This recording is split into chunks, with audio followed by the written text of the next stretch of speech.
ಅಂದರೆ ವೀರಶೈವ ಅನ್ನೋರು ಮೇಲಿನ ರೀತಿ ನೀತಿಗಳೆಲ್ಲ ಬಸವಣ್ಣನವರು ಸ್ಥಾಪಿಸಿದ ಶರಣ ಧರ್ಮದ, ಅದಕ್ಕೆ ಲಿಂಗಾಯತ ನಾವು ಕರಿತೀವಿ ಈಗ, ಬೋಧನೆ ಮತ್ತು ಮೂಲಭೂತ ತತ್ವ ಸಿದ್ಧಾಂತಗಳಿಗೆ ಭಿನ್ನವಾಗಿದೆ ಎಂಬುದನ್ನು ನೀವು ಕಾಣಬಹುದು.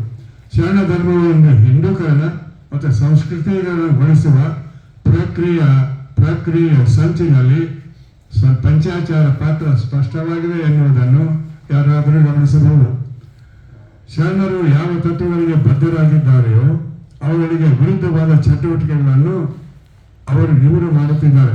ಆ ಮೂಲಕ ಬಸವಣ್ಣನವರ ಶರಣ ಧರ್ಮ ಸಂಸ್ಕೃತಿಗಳನ್ನು ನಿಶ್ಚಿತವಾಗಿ ವಿಕೃತಗೊಳಿಸಲು ಪ್ರಯತ್ನಿಸುತ್ತಿದ್ದಾರೆ. ಇದಕ್ಕೆ ಇನ್ನೊಂದು ಉದಾಹರಣೆ ಹೇಳಬೇಕಂದ್ರೆ, ಸಂಶೋಧನೆ ಪ್ರಾರಂಭ ಆಗಿದ್ದು 1923 ಇವತ್ತಿಗೆ ಕೇವಲ 102 ವರ್ಷಗಳಾದವು. ಈ ವಚನಗಳು ಇವತ್ತಿನಲ್ಲ 12ನೇ ಶತಮಾನ ತಾಳೋಳೆಯಲ್ಲಿದೆ. ಈ ತಾಳೋಳೆಯನ್ನು 800 ವರ್ಷ ಮುಚ್ಚಿಟ್ಟವರು ಯಾರು, ಯಾಕೆ?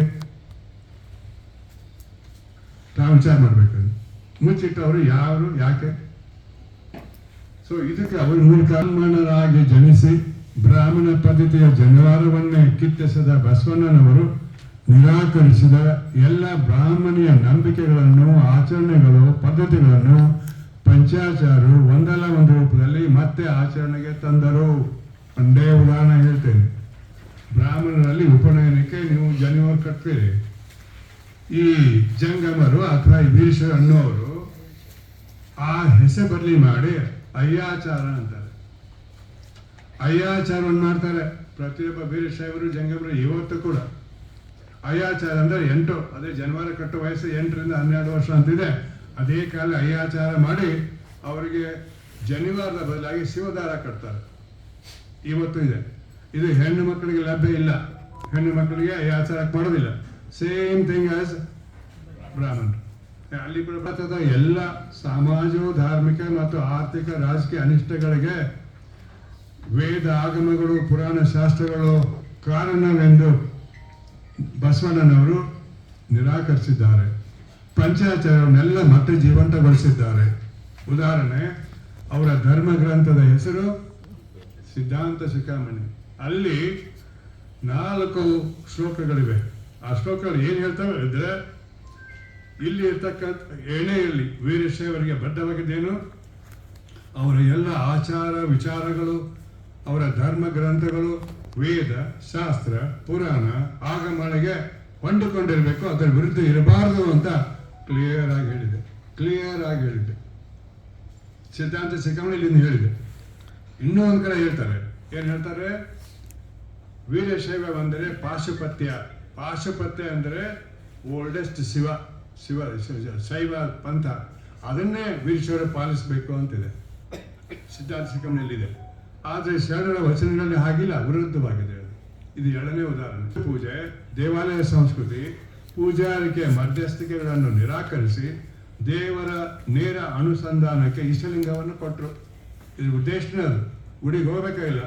ಆ ಗುಡಿ ನಿಮ್ಮ ದೇವಾಲಯ, ಅದು ನಿಮ್ಮ ದೇಹದಲ್ಲೇ ಇದೆ, ಅದನ್ನು ಪೂಜೆ ಮಾಡಿ ಅಂತ ಇಷ್ಟಲಿಂಗ ಕೈಯಲ್ಲಿ ಕೊಟ್ಟರು. ನೀವು ಯಾವುದೇ ಕಾಲಕ್ಕೆ ಯಾವುದೇ ಸ್ಥಳದಲ್ಲಿ ನೀವು ಆ ಇಷ್ಟಲಿಂಗ ಇಟ್ಕೊಂಡು ಪ್ರಾರ್ಥನೆ ಮಾಡಬಹುದು. ಇಷ್ಟಲಿಂಗದ ಪೂಜೆ ಅಲ್ಲ, ಅದು ಪ್ರಾರ್ಥನೆ ಅಥವಾ ಒಂದು ಯೋಗ ರೀತಿಯಲ್ಲಿ. ಲಿಂಗಾಯತದಲ್ಲಿ ಕೆಲವರು ಈ ವೀರಶೈವರ ಪ್ರಭಾವದಿಂದ ಮಾಡ್ತಾರೆ. ಅದಕ್ಕೆ ಆಮೇಲೆ ಬರ್ತೀನಿ. ಚಿಂತಕರ ಬೆಂಬಲದಿಂದ ನಿಸರ್ಗ ಸಹಜ ಬದುಕಿಗೆ ಹತ್ತಿರವಾದ ಸರಳ ಜೀವನದ ಧರ್ಮವನ್ನು ಸ್ಥಾಪಿಸಿದರು. ಆದರೆ ಪಂಚಾಚಾರರು ಅಂಧಶ್ರದ್ಧೆ, ಅರ್ಥಹೀನ ಆಚರಣೆ, ಮಾನವೀಯ ಅಸಮಾನತೆಗಳನ್ನು ಆದರ್ಶ ಧರ್ಮವನ್ನು ಉತ್ತೇಜಿಸಿದರು. ಹಾಗೆ ನೋಡಿ, ಮೂಢನಂಬಿಕೆ ಏನು? ಪಂಚಾಚಾರ ಹೇಳ್ಕೊಳ್ತಾರೆ ಅವರು ಕಲ್ಲಿನಿಂದ ಉದ್ಭವವಾದ್ರಂತೆ. ಕಲ್ಲಿನಿಂದ, ಮನುಷ್ಯರಿಂದ ಅಲ್ಲ. ಅದಕ್ಕೆ ಅವರು ಅಯೋನಿಜರಂತೆ. ಕಲ್ಲಿಂದ ಉದ್ಭವ ಆಗ್ತಾರೆ ಅಯೋನಿಜರು. ಮತ್ತೆ ಇನ್ನೂ ಎಲ್ಲ ಮೂಢನಂಬಿಕೆ ನಾವು ಬಳಸ್ತಾರೆ.